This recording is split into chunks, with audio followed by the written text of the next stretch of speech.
And hello guys, and welcome back to my YouTube channel mga kapatid. Welcome back sa One Talk PH. At ito na nga po ang pinaka-latest sa balita na aking nasagap ngayong araw mga kababayan. Panghuhuli ng bansang China sa di umano'y mga trespassers dyan sa ating teritoryo na kanilang inaangkin mga kapatid. Magsisimula na po yan ngayong araw mga kababayan. And ito mga kapatid mga mangingisdang Pilipino papalag at handang ibuwis ang kanilang buhay mga kababayan laban dito sa pulisiya ng bansang China dito sa loob ng ating teritoryo. Talaga namang matatapang tong mga Pilipino mga kapatid at talagang hindi natin hahayaan na lupigin tayo ng mga dayuhan dito pa mismo sa loob ng ating teritoryo. At yan po ang ating pag-uusapan ngayon mga kapatid. Pero bago ang lahat mga kababayan, huwag kalimutang mag-subscribe at pakilike ang ating video para i-share pa ni YouTube sa iba pang hindi pa nakakapanood. Ito guys, panoorin muna natin ang balitang ito. Magsisimula na po bukas ang panghuhuli ng China sa anilay mga trespasser sa mga inaangkin nilang teritoryo. Okay. Hindi naman daw magpapatinag o matatakot dito ang sandatahang lakas ng Pilipinas. Nasa frontline ng balitang yan si Brian Castillo.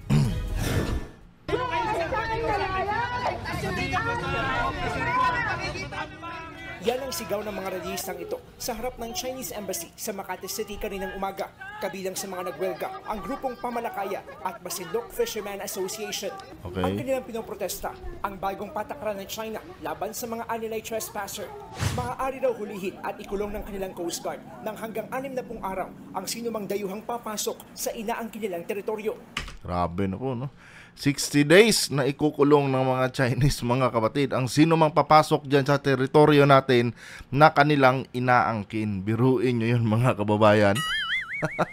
Ikukulong ka sa loob ng iyong teritoryo. Hindi po makatwiran yun mga kapatid, no? Kaya hindi natin masisisi ang iba nating mga kababayan kung bakit ang tatapang na nila ngayon, no? Dito sa mga pinapakita nilang aksyon sa harap ng Chinese Embassy dahil wala naman talagang karapatan itong China, no, na mag-implement ng kanilang batas sa loob ng teritoryo ng Pilipinas. And take note guys, sa Pilipinas lang po nila ginagawa yan. Sa ibang mga bansa mga kapatid dito sa Asia, hindi nila kayang gawin yan dahil sinusuwag sila, no? Pero dito sa Pilipinas, marami ang nagtatanggol sa China dito mga kapatid. Na di umano Pilipinas pa ang nag-aamok ng gera, dinidemonize di umano ang bansang China para magkaroon ng gera. Saan ka ba nakahanap ng ganyang mga mentalidad? Ganon kabobo yung mga Pilipinong yan mga kababayan, yung mga pro-China na yan. And alam naman natin mga kapatid kung sino ang leader niyan. Walang iba kundi si former President Duterte. Tuloy. Bukas na nakatakdang magsimula ang panghuhuli ng China. China fishing ban! Tutulan! Labanan! Huwag kayong tulutan! Tinututulan din ng mga militanteng grupo ang umiiral na fishing ban ng China. Sakop nito ang ilang maritime zones ng Pilipinas. Nagsimula ito noong Mayo at magtatapos sa Setyembre. Hindi naman daw magpapatinag ang mga Pilipinong mangingisda. Sa kanila, kung sila yung pagmumulat ng kaguluhan, at hindi tayo yung nag-create ng anumang gulo dyan sa ating karagatan. Tama yun, di ba?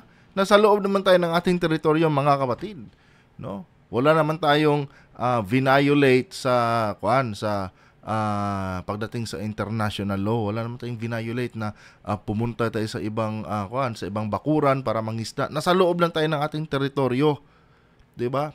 Itong China ang pilit na pumapasok sa ating teritoryo at inaangkin ang teritoryo ng Pilipinas. Kaya itong mga mangingisda na itong mga kababayan, gaya ng sabi ko sa inyo, talagang lalaban yan. No, lalaban yan dahil kabuhayan kasi nila dyan mga kapatid ang nakataya.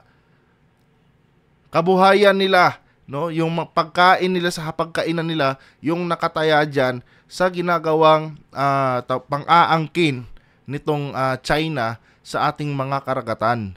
Kaya yung mga yan mga kababayan, handang lumaban yan, handang magbuwis ng buhay nila yan para lang may maiuwi silang mga isda para sa kanilang kabuhayan. Kasi may mga pamilya din yan mga kababayan. Yan na nga lang yung kabuhayan nila, tapos aagawin pa sa atin ng mga dayuhan. Kaya yung mga yan, mga kapatid, nako, sigurado, mga armado na rin yan pag pumapalaot yan. Dahil syempre, no, alam nila na nasa delikadong sitwasyon sila tuwing papasok sila dyan ngayon sa may bandang West Philippine Sea. Dahil nandyan nga ang tropa ng China na pilit inaangkin ang ating mga katubigan at nagbabala pa na huhulihin na ang sino mang papasok dyan sa ating teritoryo na kanilang inaangkin. Tuloy.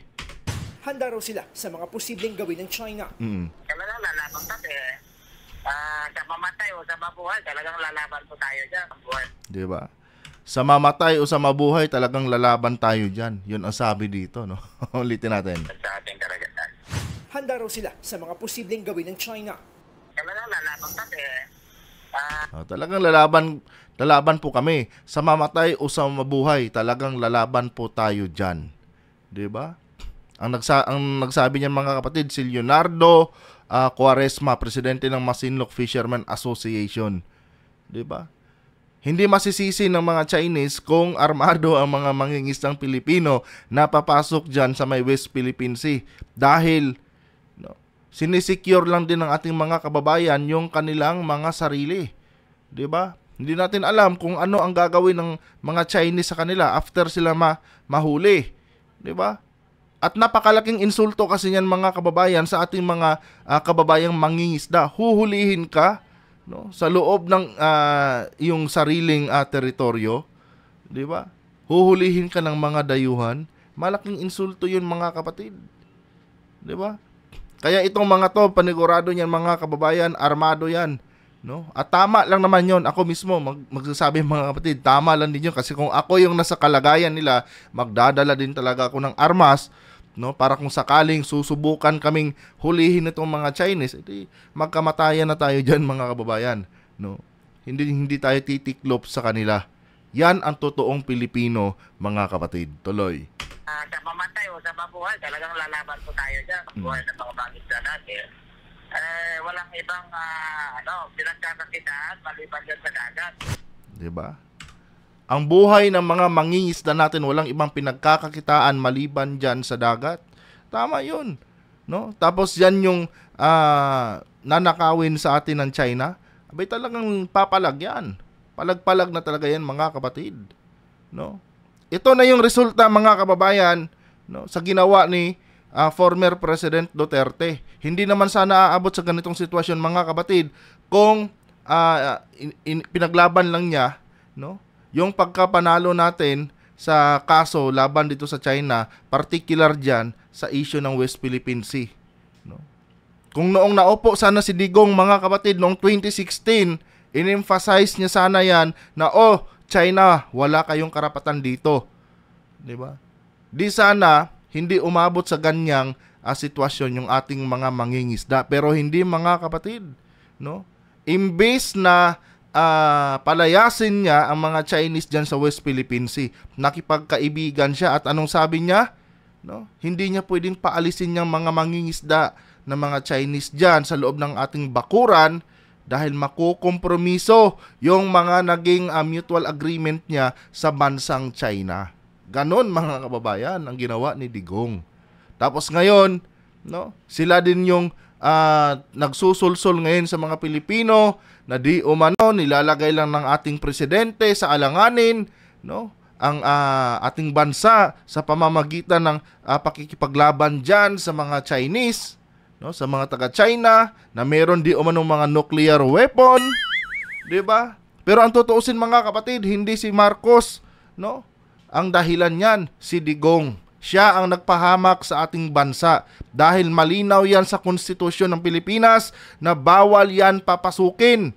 Pero anong ginawa ni Digong, mga kababayan? Pinapasok niya ang mga barko ng China sa loob ng ating exclusive economic zone. Yun po ang totoo dyan, mga kapatid. Tuloy. Walang ibang pinagkakakitaan maliban dyan sa dagat. Tiniyak naman ni Armed Forces of the Philippines Chief of Staff General Romeo Browner Jr. ang kaligtasan ng mga Pilipinong mangingisda. Nandyan po ang inyong Armed Forces of the Philippines, ang ating Philippine Navy, pati na Philippine Coast Guard ay nandyan. So marami po tayong mga pinag-uusapan ngayon na mga hakbangin na gagawin in order for us to protect our fishermen. Dito, ito yung sinasabi ko sa inyo mga kapatid na delikado. No? Delikado. Kasi, syempre, pag sinubukan tayong sinubukang hulihin ng mga Chinese ang ating mga mangingisda, gigit na itong Coast Guard natin. At pag sakaling nangyari yan, mga kababayan, may tendency, no, na may mangyaring engkwentro dyan, mga kapatid. Dahil sigurado din ako, mga kababayan, kung sakaling desidido itong Chinese na simulang i-implement yung batas nila ngayon dito sa loob ng ating teritoryo, talagang papalag din yan sila. Syempre tayo, hindi naman tayo magpapaapi, papalag din tayo. Kaya may chance, mga kapatid, na baka magkaroon ng engkwentro dyan, no? And sana lang walang masawi, no? Kung sakali mang gumawa ng karahasan itong China, dahil once sa may nangyari dyan, mga kapatid, nako, automatic yan, no? Mangingialam talaga ang bansang Amerika dyan dahil meron tayong Mutual Defense Treaty. Diba? Tama lang tong ginagawa ng ating mga AFP, no? Kasi nasa loob naman tayo ng ating bakuran. Kaya obligasyon nila, no, na pangalagaan, no, i-secure yung ating mga mangingisda laban dito sa mga Chinese na nandito sa loob ng ating bakuran at pinipilit na agawin ang ating teritoryo. Tama lang po yan. Kaya kung sakali magkaroon ng engkwentro dyan, laban-laban na yan, mga kapatid. No? Laban-laban na yan. Wala nang atrasan yan. And sigurado ako, pag ginawa ng China yan, parang sinabi na rin ng China na simulan na natin ang giyera. Kasi ganun talaga yun eh. Wala nang ibang meaning yan, mga kababayan. Ganun na talaga yan. Kasi nasa loob na tayo ng teritoryo natin eh. No? Nasa loob lang tayo ng teritoryo natin, tapos pumasok sila, nag-implement sila ng kanilang batas. Anong ibig sabihin yan? Parang sinasabi ng China na magpasakop kayo sa amin. No? Ganon ko ini-interpret yung mga bagay na yan, mga kababayan. Pero sana naman, no, walang ganyang mangyari. Nang sa ganon, iba pa rin yung mga kababayan, no? Iba pa rin yung tawag nito, walang gulo, walang giyera. Pero kung sakali mang umabot talaga at yan na lang talaga ang pinaka-last resort natin, bakit hindi? No, kahit maliit lang yung bansa natin, pero hindi tayo magpapalupig. 'Di ba? Nakakalungkot lang, mga kapatid, no? Doon sa nauna nating upload, may mga nagsasabi na ipaubaya na lang di umano sa China yung West Philippine Sea para wala ng gulo. 'Di ba? Halatang na-brainwash na sila ni Digong. No? Na-brainwash na sila sa mga pinagsasabi ni Roque. No? Hayaan na lang daw, tapos magrereklamo sila kung bakit ang taas ng bilihin. Hindi nila alam o hindi nila naiintindihan yung benepisyo ng West Philippine Sea, mga kapatid. Hindi nila naiintindihan yan. Kung ano yung kayang ibigay niyan para sa ating bansa. No? Particular na dyan sa nakadepositong langis, mga kababayan, na inasabi ko sa inyo, pag yan po ay nasimulan na nating i-drill yan. Ako, sobra-sobra po sa pangangailangan ng mga Pilipino yung langis na nakadeposito dyan. And anong gagawin dyan kung sakaling sobra-sobra na? Kundi ibibenta. At yan na yung time, mga kapatid, na talagang aangat na ang Pilipinas kasi wala pang bansa, no, na nagnenegosyo ng langis na hindi umangat. Lahat ng bansa, mga kababayan, umaangat, no, pag langis na ang pinag-uusapang negosyo. Ganun po yun. Tuloy. Sa panibagong pahayag, nanindigan ng AFP na iligal ang mga aktibidad ng China sa West Philippine Sea. Hindi raw matatakot o magpapatinag ang ating bansa. Dagdag pa ng AFP, magpapatuloy ang kanilang pagpapatrolya sa ating mga karagatan. Yun. Matatanda ang nagdagdag na ng maritime patrols ng Philippine Navy sa West Philippine Sea. Nauna nang sinabi. Pero gaya na sabi ko sa inyo nung mga nakaraan nating video, mga kababayan, no, I think 3 weeks ago, no, ang pinakamagandang gawin ng ating AFP dyan, yung mga barkong pandigma natin, dapat doon nila mismo ilagay sa sinasabing borderline nitong mga Chinese. 'Di ba? Doon talaga dapat nila ilagay, mga kapatid. Nang matauhan itong mga taga-China, no, na hindi tayo naduduwag sa kanila. Kung ako lang ang masusunod, doon ko talaga ipapadisplay lahat yan. O sige, mag-display kayo dyan. No. I-display nyo. Nang sa ganon, ma-intimidate ang China. Na kaya pala. No? Lalaban pala sila. Hindi pala talaga sila susuko. Kasi dito, mga kapatid, sinusubukan lang tayo ng China dito eh. Sige nga, higpitan na nga natin tong mga panggigipit sa kanila. Try natin kung papalag ba. 'Di ba? Pero okay din naman yung statement nila, pero kung ako lang, mas ideal kung ang lahat ng barko ng pandigma ng China, ng Pilipinas, ilagay nila diyan sa sinasabing borderline nitong mga inchik. 'Di ba? Mas kwan yan, mas na-emphasize natin, no, na talagang lalaban tayo at hindi tayo magpapatinag sa kahit anumang pananakot ng bansang China sa atin. Tuloy. Ni Pangulong Bongbong Marcos na hindi katanggap-tanggap ang mga bagong patakarang ito ng China at lalo lang anyang magpapalala ng tensyon sa rehiyon. Nagbabalita mula sa frontline. So, yun guys, no? Hopefully, walang nangyayaring hindi maganda dyan ngayon. And so far, mga kapatid, wala pa naman akong nababalitaan. No? Nakaabang naman tayo sa balita kanina pa kung ano ba ang kaganapan dyan sa may West Philippine Sea. And so far, wala pa naman mga kapatid. And sana, no, matauhan itong China at huwag nilang ituloyan. Dahil ang magiging dulo talaga nito mga kapatid, no, malaki ang chance na magiging dulo nito is mauuwi ito sa giyera. Diba? Kasi, dalawa lang yan eh. Aatras tayo at papabayaan natin sila dyan, o maninindigan tayo at haharapin natin sila dyan. At once na nanindigan tayo, no, may kaakibat yan na mga kapatid, no, may kaakibat yan na responsibilidad, no, pag nanindigan tayo dyan. And panigurado niyan, hindi talaga magpapatalo ang Pilipinas dyan mga kapatid, no.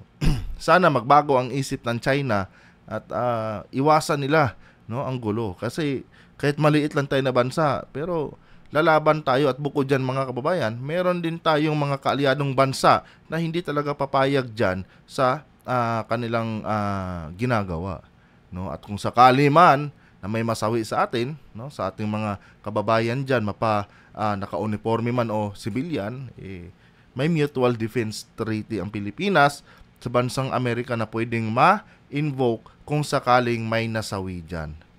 And ano ba ang susunod? 'Di ba, giyera na 'yan.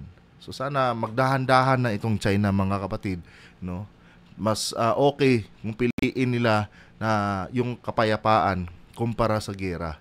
'Di ba? Kasi hindi rin naman talaga maganda ang giyera. Pero gaya ng sabi ko sa inyo mga kapatid, kung sakali mang magkagiyera 'yan, diyan lang 'yan sa katubigan at wala po 'yan dito sa kalupaan. Wala pong katotohanan na kung sakali mang magkagera, damay tayo dito, no? Kasi ang pinag-aagawang teritoryo nasa tubig, no? Or hindi, mali pala yung term na pinag-aagawan. Yung inaagaw na teritoryo ng China nasa katubigan at wala sa kalupaan.